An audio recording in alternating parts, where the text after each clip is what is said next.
Last time on The Real World. Today is going to be a great day because I'm actually bringing in some of my friends and a few of my family members in for a nice, real conversation about life after high school.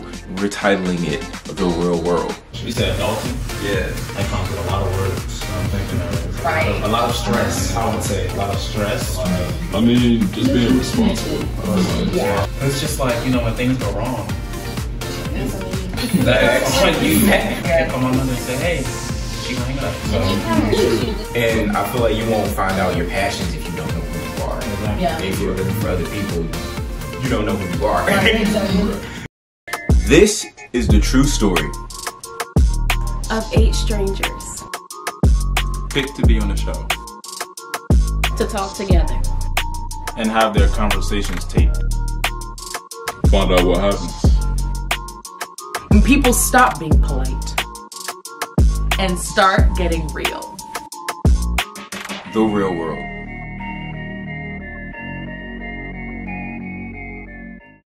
Do you believe that there are pressures for us to have it all figured out? And who set those standards on us? Absolutely. So I'm second gen. So my parents were immigrants, or are immigrants. So there's a different level of expectation because not only is there like this expectation of what you were talking about, okay, this is like the progression, but it's also like, this is where you came from. And we've already sacrificed so much for you to even have this opportunity. And we were able to do this with the little that we had. So now with everything that you have, what are you gonna do with it? So it's like, there's absolutely a pressure that comes with that. But at the same time, I'm grateful for that because I have a different grit than other people who just everything has been handed to them. And I have a different perspective of every opportunity that I'm given. I don't take it lightly, but it's absolutely a different pressure when you have a family who like everyone's excelling and they came from nothing. You know, it's a different expectation. But you're adulting now, so you have to figure out what you're going to do with the rest of your life. In high school, you weren't really focused on that because you were kind of just getting through high school, but now life is real. So you have to figure out everything that comes with your job, your future career, if you want to have one. Life. Yeah, and I would say that's different too, because I would say yes, you do feel pressure, though. I would say me personally, I do, or I did with certain things based upon, you know, my parents. My dad kicked out of school in freshman year, you know, kicked out of school. My mom went to college 1 year and then finished. So I would have been, everybody in my family didn't go to college or didn't go or excel anywhere when as it pertains to the academic system. So I say for me personally, and my sister, same type of thing, not in college, not doing all that. So same type of thing with me. It's like, dang, no one's doing anything. I mean, should I start that? And should I be the first flames that ignites something, or should I just follow down the same road? And I just think, as we talked about earlier with adulting, I have to make that decision for myself. As I came to, as that crossroad approach, like, hey, should I stop? You know, and just, hey, say school isn't for me, or should I try to do something? Now, I wholeheartedly believe college was for me, but at the same time, it's mixed emotions, and we'll probably get to that later, but it is pressure to try to succeed for my family, I would say. Because I'm looking back at that, I'm like, oh, all of them depending on me, and I would hear, oh my gosh, I would hear so many times, man, you about to graduate, when you walk down the aile? Man, you about to do this, when you walk down the aisle? Man, when's the year you graduating? But I don't know. I think because of social media, people are really pressured to like look like they have it all together.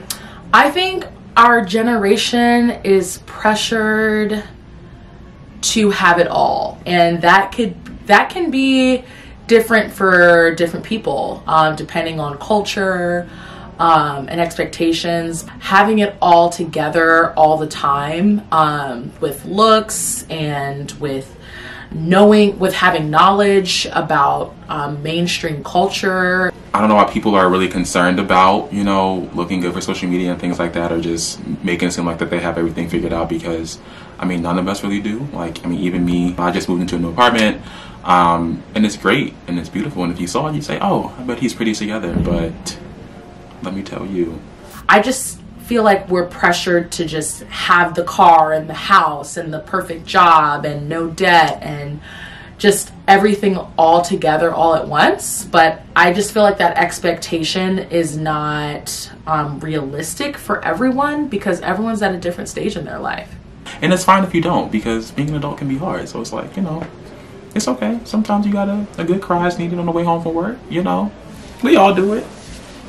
And you keep it trucking. I took years all until, you know, and to answer that question earlier, you know, I wanted to be a sports analyst. I love sports. I love talking about sports, debating sports.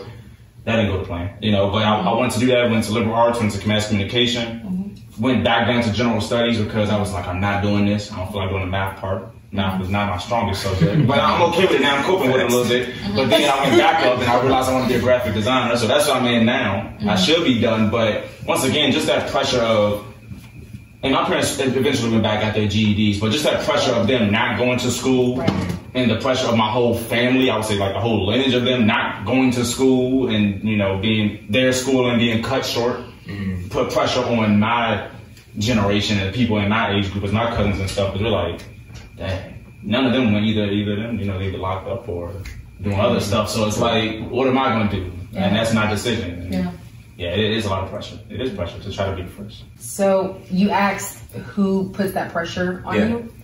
I would say for me, I put that pressure on myself.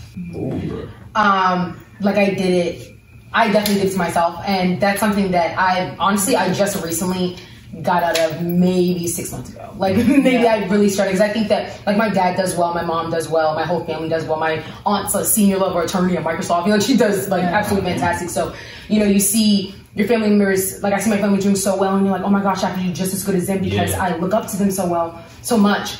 But then I realized that began to affect other aspects of my life, because I took myself so seriously that it was like, okay, Imani, you're stressing about something that you don't really need to stress about, because no matter what, you're gonna end up being okay.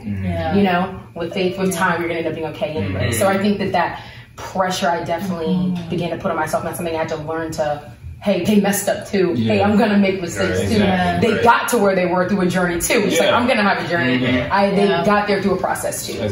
I think our generation is very pressured in perfectionism, having to appear perfect 24/7. I mean, like, oh man, I don't know, bro. I just feel like there's this pressure of looking and being perfect. I feel like people think that social media that's it, like that's your life. Nobody sees what's behind the scenes, the millions of pictures you took to get that one good one. You feel me? Like, I feel like that's a big pressure. Is there such thing as a failure? What does that look like, if there is? When you feel like you failed, it sucks. It really stinks. And like you were saying, Imani, about putting that pressure on yourself, I'm very much this perfectionist. And like, I said that for myself, and you just feel like, I don't know, I have like this case of like imposter syndrome. Like, everyone's gonna find out I don't know what I'm doing, and it's gonna be a catastrophe, and it really sucks, you know? But I feel like if you don't learn from something, God is so good that he keeps putting that in front of you for you to get better, because he knows where he's preparing you for. And so like, I was like, God, like, okay, like I got it, cool. And then he's like, nope, not yet, you know?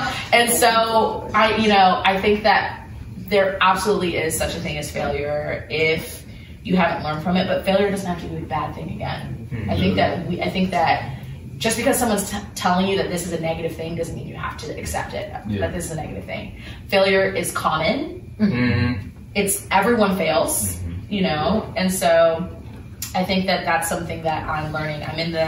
My business is failure in science. We do things that will fail, you know? There's such a thing as failure. My thing is how you respond to it. So if you fail once, that's good. If you fail once and you just kind of fold after that, it's just kind of like, if you get back up, dust yourself off, and you keep walking, then you're good. It's simple. You know what I'm saying? And I was gonna say it's how you look at it too. You know, your perspective has a lot to do with if you failed or if it was because there's a such thing as a successful failure. You know, like where you failed, but there were certain things you did right. To where it can boost you to, so when that next test comes, like you were talking about, and it keeps coming, it's like, okay, I did this right, but I messed up right here. So you can successfully fail, and like, once again, how you handle it, your response to it is how you're gonna get past it. See, all right, I'm gonna break this down. Your life after high school is what you want to make it. You can go to college, you can go into the workforce, you could just do because you're an adult. I mean, everybody's situation is obviously different, but those who can. Your life is like what you want to make it. Like you can work, you can go to college. I know everybody don't like college. That's not for everybody. You know what I'm saying? Like I feel like it's what you want to make it. Like, you know, within, like if you can, like you're not crippled by like life in a certain way, if that makes sense. But other than that, I think life is what you want to make it. I feel like if people would hang out with like 3-year-olds, they would see like how beautiful life can be. Yes. Because hanging out with toddlers is the best. Like they fall, they say how they feel. I don't like that. And there's such a freedom with that. And I feel like a lot of the time, like I can internalize things. And rather than just being like, yeah, that did not work out. Yeah. But now I know what not to do. You know? And I feel like there's trial and error is a process. It is. Like you cannot get, like you were saying, you see some of your family members at this point in their process, but like everyone's process is different, you know, and trial and error is normal. So I think it builds character to an extent too, because it also helps you to realize that, you know, everything in life isn't like, it's not going to always come to you. Like you can think that you were the best candidate for that job, but you still didn't get it. And like you spent hours interviewing, and it's like, you know, it builds character because like, I mean, things are gonna happen. Like it's not always gonna go your way, but it's like as you learn to like manage that and get better, I think like that helps it as well.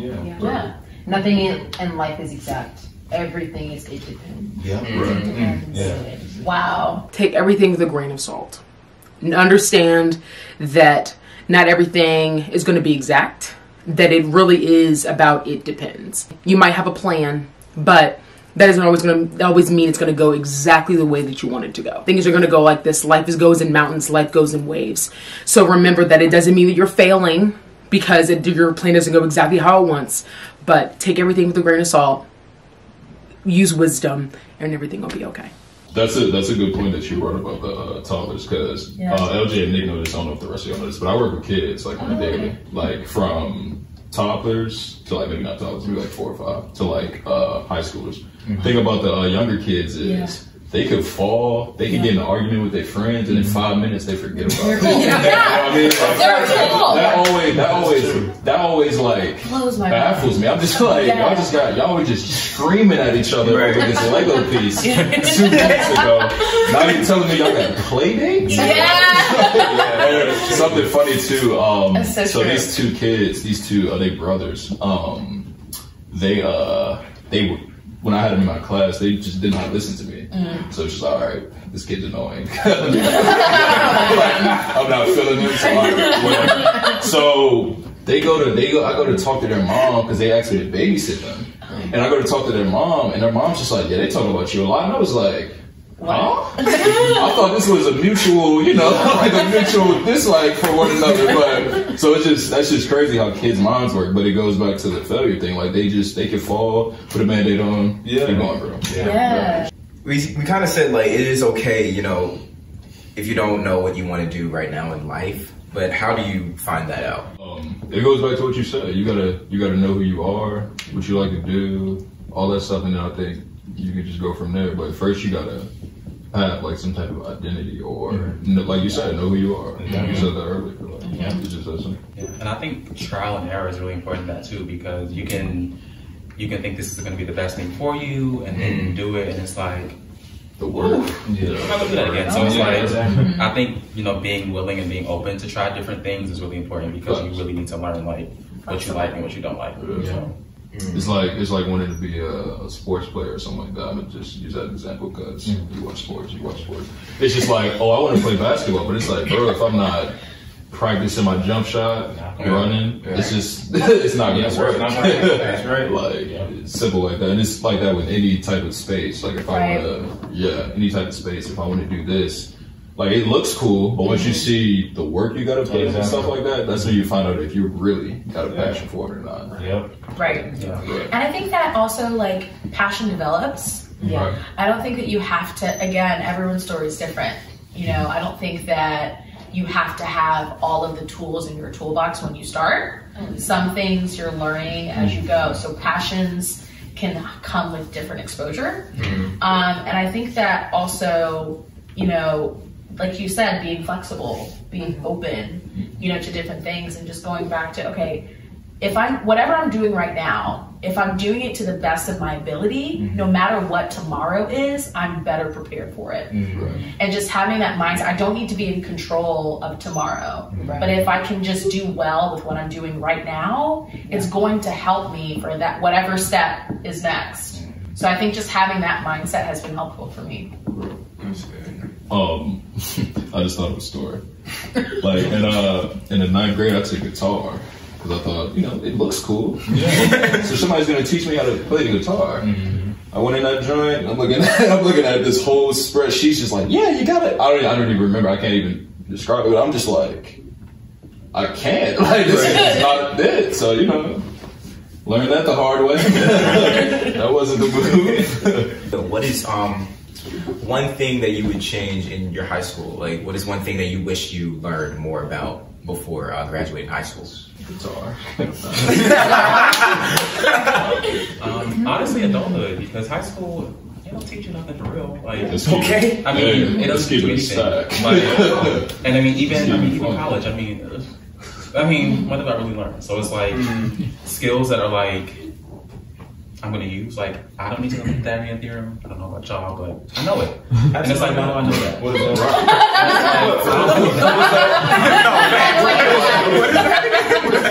Bro, I don't think I've heard that in a year. That's the point exactly right there. Right. I guess having an adulting 101 class to give you the basics of how to become an adult. You know, like paying a bill, getting a car, things like that. Getting a job, because some people didn't work in high school. And just like real life skills, like what does applying for credit look like, things like that. Like things that we're gonna have to do. You know, oh my god, you know what's crazy? I don't even know if I took this class. It was in middle school though. It was like JP Finance or something like that. This was the only class, literally, we did interview, like simulations, like how to get a job, credit, debit. I learned that was in middle school in 7th grade. I did not learn, never learned anything like that from 8th grade to high school. I don't even remember my high school teachers, what I learned in high school. That just goes to show that, like I say, I say this all the time to people, high school, or the schooling system is only for you to get a seal on your diploma and nothing after that. When I got into college, I started at the bottom. When I left high school, I started at the bottom. So it's not, you're not getting that diploma, that advanced diploma or standard diploma is not getting you anywhere when you get out of high school. You can go there, but it's not getting you anywhere. It's not getting you. Taking 3 Spanish classes ain't getting you nowhere. I know muy bien and I learned more. Let's just go to show. I learned more outside of school. I'm not saying, because I know we're gonna see this. I'm not saying school isn't for, but it go back to finding your identity, knowing who you are, knowing what you want to do. You know, one thing I learned that if my passion, like I say, graphic design, I can do graphic design without getting paid because I love it. I got an affinity for graphic design. But so if you can do whatever you want to do without getting paid, that's how you know you have a passion for it. You know, but I do want to get paid. but exactly. Yeah, and I would say I learned a lot of things, of course, academically in college and in high school. But I think the biggest things that I learned in both were more so socially and things about myself. Like I think that was honestly the biggest lesson that I learned in college that had to do with me and me dealing with other people. So I mean, I did, you know, like going to classes, like, you know, meeting friends and stuff, but it was definitely more about finding who I was as a person. It was definitely more about learning to deal with people, you know, continuing to create friendships and relationships and how to do that. I guess the right way, continue to build my relationship with God and stuff. And so it definitely was I don't think it was the classes that made college. Yeah, it's the people. Yeah, it was the people that made community. college. Yeah. A lot of teachers that I've had, well, my experience, I would say weren't the best. And I'm not putting them out. I'm not calling no names or nothing like that. But I would say they didn't equip me enough, you know, after high school. And I can put this out, this is me. I left high school with a 2.7 GPA. And a lot of that was me. It was half me and half the teachers. But I think if I would have had better teachers, people who probably were more committed to actually equipping us, being at the area that I'm from, then, you know, it would have turned out better as far as my grade point average. And then going and trying to get to a better school other than the community college that I went to. Not saying that's a bad route. Do you think it's better to go to four-year university or start, you know, like...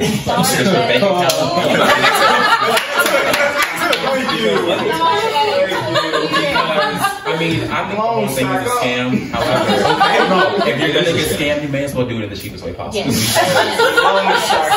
I mean, some of the classes that I took, for my capstone for senior year is like, what am I taking this for? And it's like, I can use this and save thousands. Because they're not going to get it back from me. I'm sorry. They're going to have to just charge that once the game. Write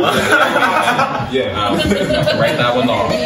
But it's like, I could have saved like so much money. I think people really want the experience, and the experience is great. But you know, when you start to think long term, and you know, you're 90, but $50,000 exactly. That's it's kind of like, you know, was it really worth it? Honestly, I think that's how I went into it. Like, I did John Tyler for a year, which is a community college. And then I was like, man, I need to do a university. All my friends are there. You know, I want to do the college life. And so much money wasted.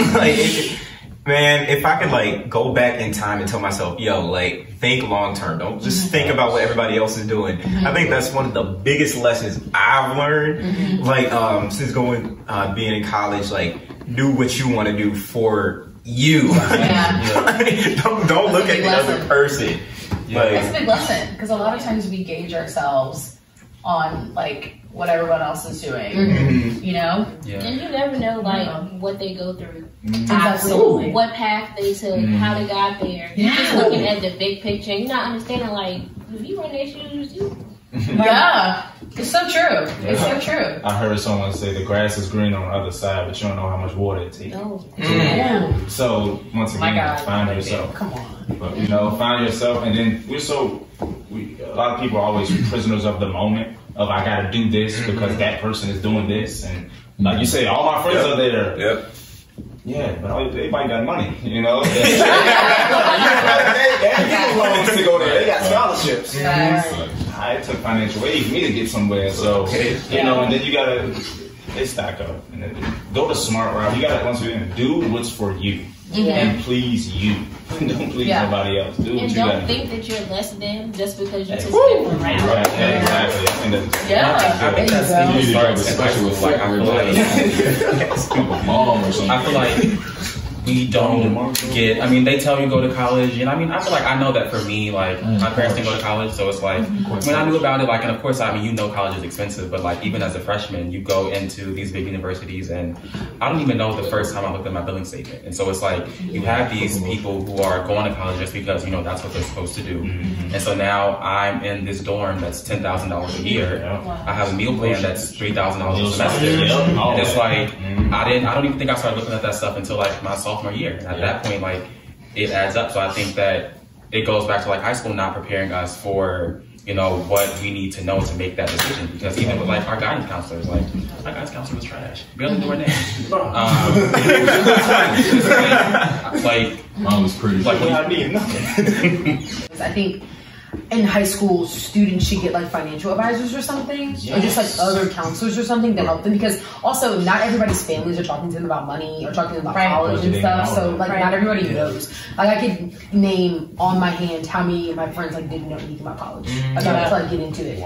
You know, I was blessed enough to like have my parents like knew and stuff, but a lot of students they don't know, and I think that's a lot of reason why a lot of kids don't go to college, or mostly because they don't know where to start. Yeah, you know, their parents don't. Yeah, they can't help them. So it's like, I'm a deer in headlights on this. Exactly. Where do I go? So financial literacy, is that's something that schools need to teach, or should that be something that parents should teach their children?